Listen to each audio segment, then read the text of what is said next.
When I was in high school, I absolutely fell in love with Jodi Picoult's writing. I mean, I have a whole shelf just dedicated to her and her books because I love her writing so very much.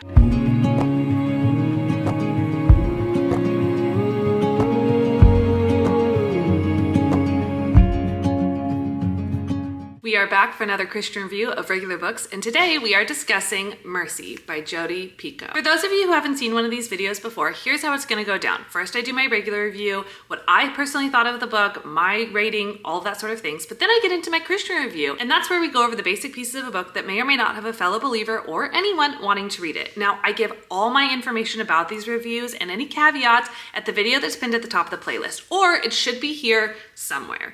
Go ahead and click on over there if you're wanting more details. However, if you're still here, make sure to like, subscribe, and hit the bell so you can stay up to date on all of our Christian reviews of regular books, plus my Mom and Mice podcast, which is the journey we share. For now, let's go ahead and get started on my regular review. Mercy by Jodi Picoult is a book that was written back in like the late 1990s, I want to say. I think like 1992, 1994. But I read this when I was in high school and then went back and reread it just this past year. When I was in high school, I absolutely fell in love with Jodi Picoult's writing. I mean, I have a whole shelf just dedicated to her and her books because I love her writing so very much. And I'm actually in the process of doing a reread of every single one of her books so I can rank them, review them, and let you know what I think of them. Mercy is a very interesting book. It follows this very standard Jodi Picoult writing, which this is like the first book, I'm pretty sure, that starts to follow that writing for her publishing style. It is dual points of view. It is one timeline. However, it has a court case that goes from beginning to end and has a resolution by the end of the book. I love her traditional writing style of the court case and everything that comes along with that. I just think it is what I know and love by her, and I love when I get to kind of experience that formula throughout her books with unique character dynamics. I also loved that this book had a very rich Scottish history, but it took place on the East Coast. You got a lot of old Scottish experiences or thought processes and traditions or expectations, and that was really interesting to learn about and read about. I love Scottish history, and I love reading about that time frame, or even people who today deal with the traditions and stuff from that timeline. And so I absolutely loved that about this book. Where I struggled was I just had a hard time staying engaged with the characters and the storyline. I wasn't that interested in what was going on, and it really kept me kind of moving forward because I love Jodi Picoult, but not moving forward because of the characters, the dynamics, or anything that goes along with it.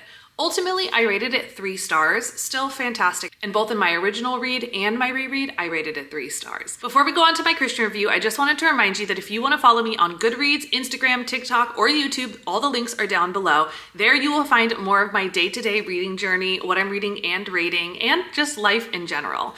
Now let's go ahead and get into my Christian review. The first category is smut or spice, and Jodi Picoult tends to write 1 to 2 spicy scenes per book. I only have a few of her books that don't follow that, and this book was no different than her typical. It had 1 or 2 very minor, very light spice scenes, so very easy to avoid and skip past.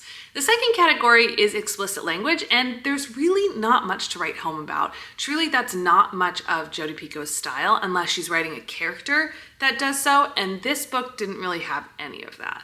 Ultimately, the book is very clean. I don't think that there's anything to worry about, and I think the storyline itself would be interesting if you are wanting to read it. Age range wise, I think it's probably fine for anyone ages 15 and up. Heck, I read it at 15 and was just fine. Still, with those categories I just mentioned, I still think it's appropriate for ages 15 and up. Don't forget that we don't want to end the conversation here. You can send us an email at hello@trokia.org or leave us a comment down below. Which Jodi Picoult book is your favorite? Or am I encouraging you to pick up one of her books for yourself? Let us know. And I cannot wait to see you on the next one.